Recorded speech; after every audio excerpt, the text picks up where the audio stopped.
This is Kingdom Radio.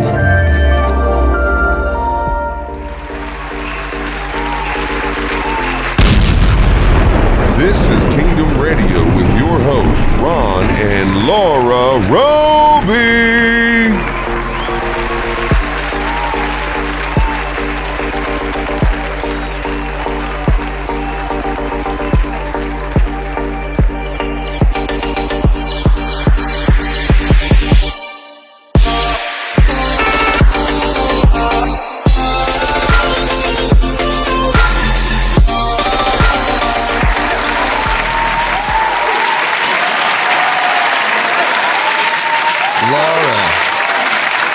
Yes, sir.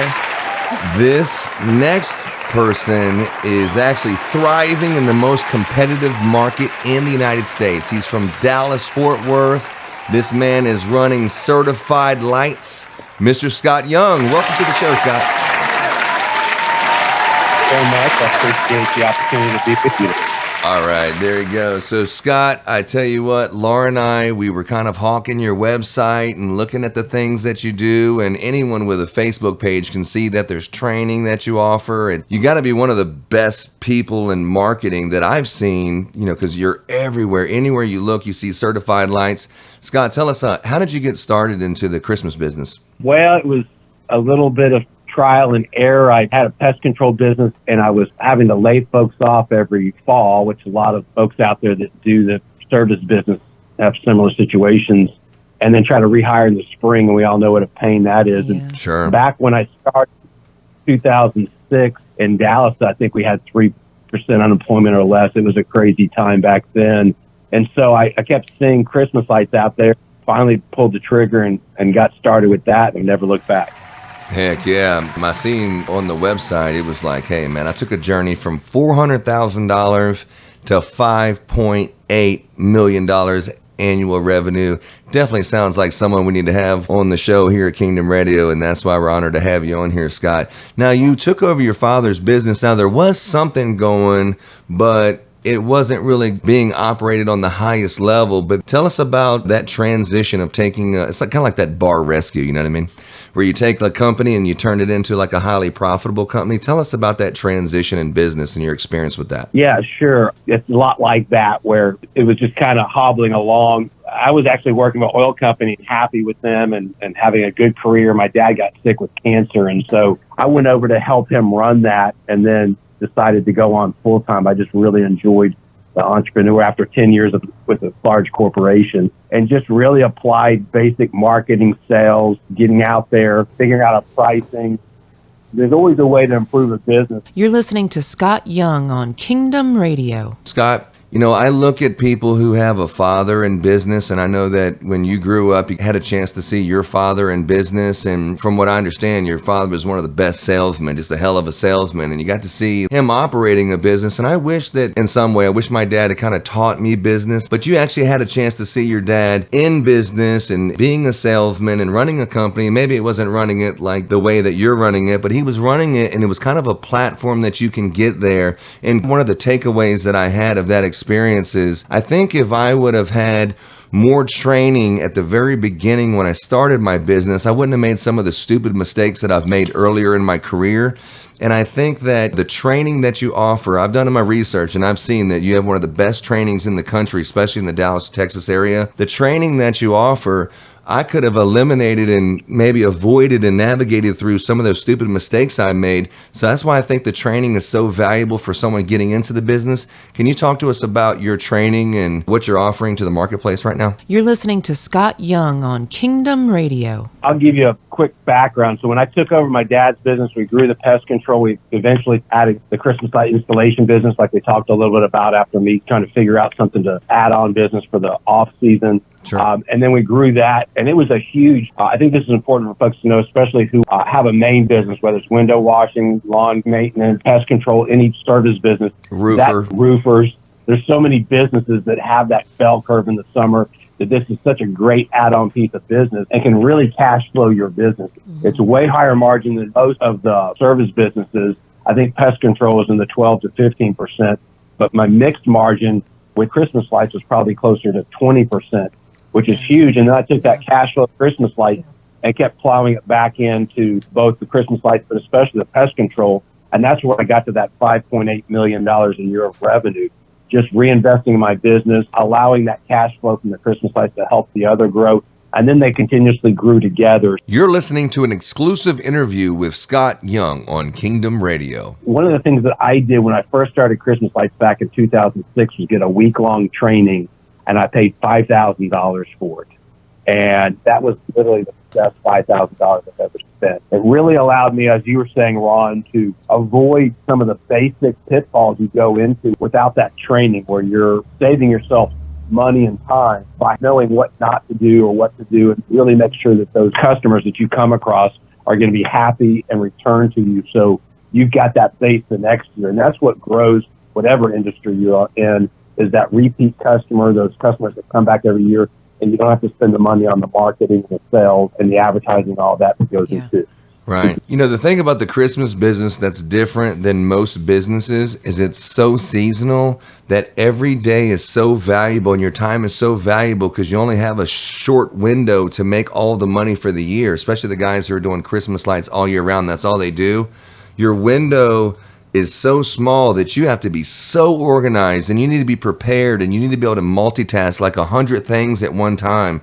And for someone just step out of a job where they're working for someone and start their own business, and to get into that, there's a lot of moving parts you need to be aware of, because if you make a mistake and you mess up on a week, you'll never get that back, and it's so expensive in the Christmas business. That's why I think training is so important in our industry, because the window of opportunity is so small that you have to be prepared for it. And if not, you're saying maybe next year. And there's a lot of months in between seasons in the Christmas business. Ron, that's an excellent point. I mean, really, it's hard to compare to any other business because, like you said, you don't have all year to make up a customer that you either underpriced and you took up that spot or missed. Making sure that you price right, that you don't put low margin customers in spots, that the season doesn't have to be the last 2 weeks in November and December, that you can stretch that out by doing early install discounts or half their install done in October. So when I hit November, it's really just new customers or larger customers or customers that are paying a premium. So our online training, and we do also a hands-on training that people can go look at. Most of the companies we're training are those 1, 2, 3-year-old companies that are exactly where you said, Ron, where they just went out and started, are doing okay, but aren't seeing that net margin because they're having the issues that they didn't really learn in a training before they got started. And that's what we're just trying to help our industry and folks in the industry or coming into the industry, how to really optimize the bottom line through training and financial structure in your company. You're listening to an exclusive interview with Scott Young on Kingdom Radio. Hey, Scott, I do have a question for you. You have some beautiful Christmas displays on your website, and I was wondering, is there an ordering deadline to get those products in time for Christmas? In general, Laura, to answer your question, end of May is getting pretty tight. Yeah. So usually people want to do that January, February to ensure it gets over there, it gets done timely, because I can tell you it's going to happen, and then there's hiccups. I can't guarantee you. Sure. Exactly. As we all know, even the installers realized last year's logistical issues that are still going on were crazy. So Right. Yeah, shipping is ridiculous. Yeah, Scott, what I try to tell our commercial clients is, here's what we got. Here's a list of all the commercial items that we can have on your property. But you need to let me know you want those by this date. But if you want to drag your feet, not make a decision, and the meeting's not till next month, but Jane was on vacation and Johnny was doing whatever, and you don't let me know till August, here's a different catalog of things that are available if you want to let me know in September and August. You know, it's a few things that are available, but if you want these other things, you need to let me know early in the season. So I try to give them the two catalogs of, this is the last minute stuff that's still in stock, and this is what we can pre-order. That usually helps them make a decision faster if they want those things. If not, they're looking from a late night window at Taco Bell kind of thing, a limited item. yeah, I like that. That's a pretty good strategy to have. You've got to have something in place to push them along, right? You'll get them dragging their feet. Yeah, you put up a great plan, and everyone says, man, that sounds great. But by the time they come up with the money and the this and the approval and they sign it, we're in September. It's like, guys, it's too late. We have to come up with an alternate plan, but you already got these contracts and these prices and these products. So I try to put a deadline on, if you want this product, I need to have cash in hand by this date, or else we're working off of a different menu, if you will, Yeah, I think that's a great point to bring up to the audience as well. As Ron, you were talking about the process with which a city goes through to do the bid and approve it, and background checks and payment systems. And you really need to get into residential, really get that down, and then you can start branching over into the commercial side. Just cautioning people that it's a different approach. You're listening to Scott Young on Kingdom Radio. Yeah, some of those mistakes could be the proverbial career-ending injury, because you damn near have to finance the whole entire job and then just get paid later on whatever their payment terms are. But, I can't wait till you pay me. I need to buy this stuff now. And a lot of times you're using your own money. And for guys who are just starting out, that might not be as easy to do when you're first starting out. But once you become an established company, you can afford to put $15,000, $20,000 of your own money out there for product and just know that you're going to get the money back later.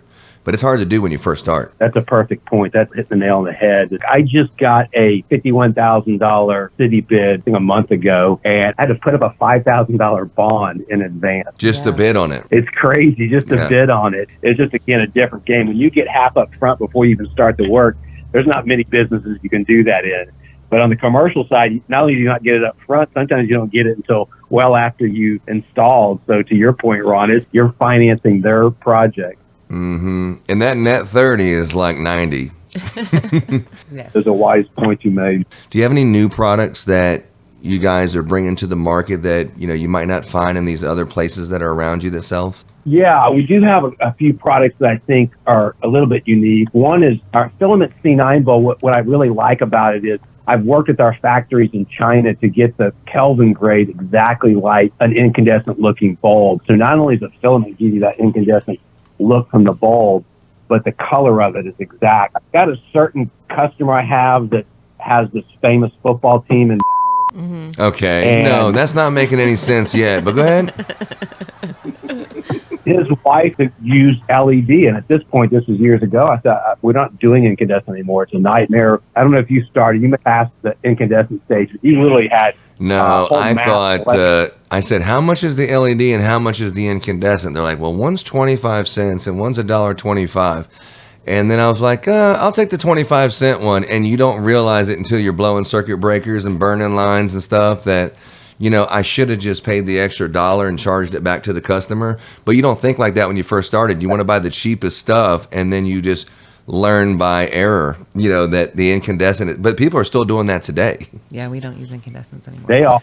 She wouldn't switch over, and I literally had to get them to allow me to come out. I said, let me decorate one bush with incandescent. I'm going to decorate the other bush with our LED that have the incandescent look.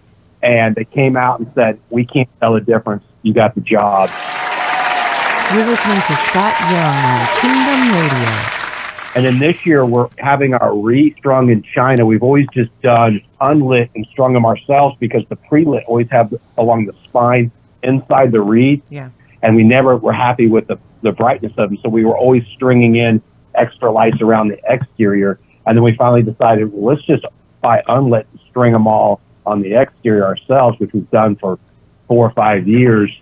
And I'm finally getting them done. Our pre-lit not only have more, like a 48-inch will have 200 mini lights versus 150 on most pre-lit, but they're strung on the outside. You put ours versus another, the day and night, the difference in the brightness of the wreath. Just stuff, but things that we think our product is better, and again, what we use in our business. The Dallas area is the most competitive, and we don't need to talk about all the competition. If you're really in the Christmas business, you know that the Dallas market is the most competitive, Dallas-Fort Worth. But a lot of the people, when you call this distribution company and you say, hey, I'm looking for a wreath, or I'm looking for garland, and I'm looking for a C9 bulb, or I'm looking for clips, or whatever it is, the person on the phone has never installed and has zero knowledge of how to install or walk you through an install of Christmas lights. But you're actually an installer that sells, and I think that's like the biggest difference is when you're talking to customers who are buying product, you can talk to them on a level that you know how to install it and you know what they need. I think that's probably the edge that you have that a lot of these other guys don't have. Yeah, totally. Yeah, we pride ourselves in that. We feel like we've got a great long-term relationship with our customers and the distribution, we're doing the same thing where we want to support people, and as they grow, we grow. So it's really we call them partners that come to the training program because we want to see them succeed. And obviously that makes us successful because as they grow their business and buy more, we're buying more. So yeah, I appreciate you pointing that out. We feel like that's a strong point for us. I do want to make this point, Scott, that I love Christmas, okay? And if you go to the highest levels of the Christmas business, it really seems like there's nothing Christmas about it. The way that's, some of the inner office things are, at the highest levels. But for me, Christmas is so special to me, and to not only do Christmas at our house, but there's hundreds of people that trust us with their Christmas experience. And that is a great responsibility. I take it so seriously. And when I see other people, not taking it seriously, it's like an insult on just different levels with me that say, not like, hey, he was supposed to cut the grass on Thursday and he just didn't show up. I don't know what happened. But to take like someone's Christmas experience and, lifelong memories that are made from the celebration of you putting lights and making sure that they're working. It's when people drop the ball in the Christmas business, I really take it so seriously. And maybe I shouldn't, but I do. And that's the reason why we are pushing into the Christmas business the way that we are. I'm so passionate about the Christmas experience that the customers trust us with. And I know you probably feel the same. Can you talk about that? Absolutely. And I love that point. And I agree with you 100%. I've always had that passion for customers. And I think to be a successful entrepreneur, you have to have that. But to your point, it's almost taking that passion to another level. When it's Christmas, it's something special. Just really the joy that they get out of it is a responsibility in my mind also. So I love that point that you brought up. Well, that's all the time we have today, and we'd like to give Scott a great big thank you for coming on Kingdom Radio today. And let's give Scott a great round of applause, everybody. If you'd like to contact Scott or see some of his products and training, you can see them online at certifiedlights.com. That's certifiedlights.com. Hey, Kingdom Radio. Y'all are awesome, and I really appreciate being on your show, and hope y'all have a wonderful Christmas.